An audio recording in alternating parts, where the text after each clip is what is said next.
Hi, I'm Rainbow Sparkle and I'm reading The Enchanted Wood by Enid Blyton. And this is chapter 8, Joe and the Magic Snowman. Moonface was most upset to see Joe disappear. "I told him not to, I told him," he groaned. "You didn't," said Fanny. "Your mouth was full of toffee and all you said was mm. And how could we know what that meant?" "Where's Joe now?" said Bessie, looking pale with shock. Yes, indeed. Where was Joe? Someone had lifted him right off the ladder up into the land of ice and snow, and there, strangely enough, the moon and the sun were in the sky all at the same time. One at one side and one at the opposite, still shining with pale light. Joe shivered, for it was very, very cold. He looked to see what had lifted him from the ladder, and what he saw in front of him was a strange creature, a snowman. He was just like other snowmen Joe had seen and made so many times through winter. Round and fat and white, with an old hat on his head and a pipe in his mouth. "This is luck," said the snowman, in a snowy sort of voice. "I've been standing by that hole for days, waiting for a seal to come up, and you came." "Oh," said Joe, remembering that seals came up to breathe through holes in the ice. "That wasn't a water hole, that was the hole that led down the faraway tree. I want to go back, please." "That hole has closed up," said the snowman. Joe looked into his great dismay. He saw that the thick layer of ice had formed over the hole, so thick he knew perfectly well he would never break it through. "Whatever shall I do now?" he said. "Just what I tell you," said the snowman with a grin. "This is splendid." It was a dull, silent-like land, but there was no polar bears, seals, or penguins, except it was full of them. "I have often wanted someone to talk to." "How did you get here?" said Joe, wrapping his coat firmly around him, for he was bitterly cold. "Ah," said the snowman, "that's a long story. I was made by some children a long, long time ago. When they finished me, they laughed at me and threw stones at me to break me up. So that night I crept away here and made myself king." "But what's the good of being king if you've only bears and things like that to talk to?" "What I want is a jolly good servant who can talk my language. And now you've come." "But I don't want to be your servant," said Joe. "Nonsense," said the snowman, and he gave Joe a push that nearly sent him over. Then, on big, flat snow feet, he moved forward to where there was a low wall of snow. "Make me a good house," he said. I don't know how to make a house," said Joe. "Oh, just cut blocks of this stuff, icy snow, and build them up one by one on top of each other," said the snowman. "When you've finished, I'll give you a fur coat to wear. Then you won't shiver so much."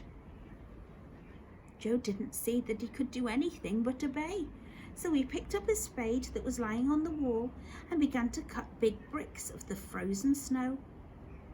When he had cut about 20, he stopped and placed them one on top of another till one side of the house was made.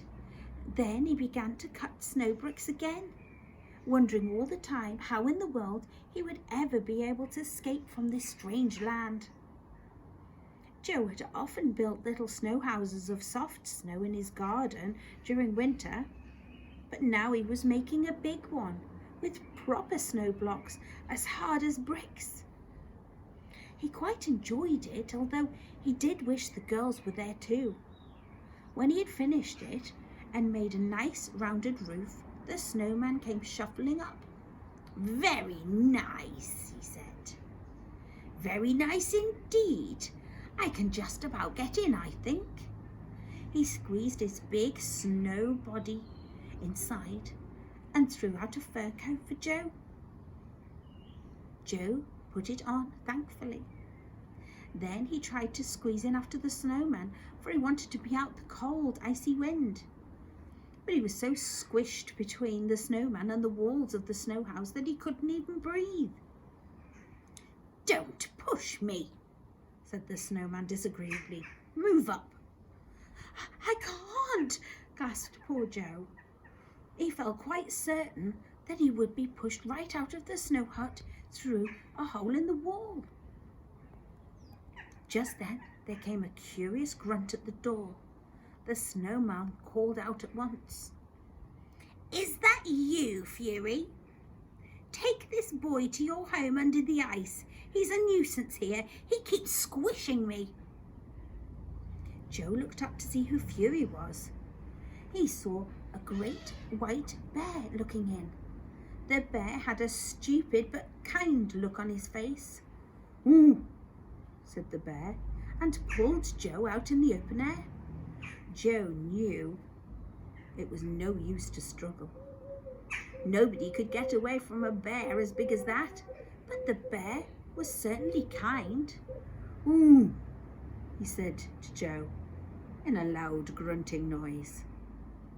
I don't know what you mean, said Joe. The bear said no more. He just took Joe along with him, half carrying the little boy, for Joe found a very, very slippery indeed. They came to a hole that led under the ice and snow. The bear pushed Joe down it, and to Joe's enormous surprise, he found there was a big room underneath, with 5 bears there, big and little. It was quite warm there too. Joe was astonished, for there was no fire, of course. Said all the bears politely. Said Joe. That pleased the bears very much indeed. They came and shook paws with Joe and oomphed all over him. Joe liked the look of the bears much more than he liked the look of the snowman. He thought perhaps they might help him to escape from this silly land of ice and snow. Could you tell me how I could get back to the faraway tree? He asked the bears, politely and clearly. The bears looked at one another and then oomphed at Joe. It was quite clear that they didn't understand a word that he said. Oh, never mind, said Joe with a sigh, and made up his mind to put up with the things until he could see a way to escape. The snowman was a great nuisance. No sooner did Joe settle himself down for a nap, leaning his head against the big body of a bear, than there came a call from the snow house. Hey, boy, come here and play dominoes with me.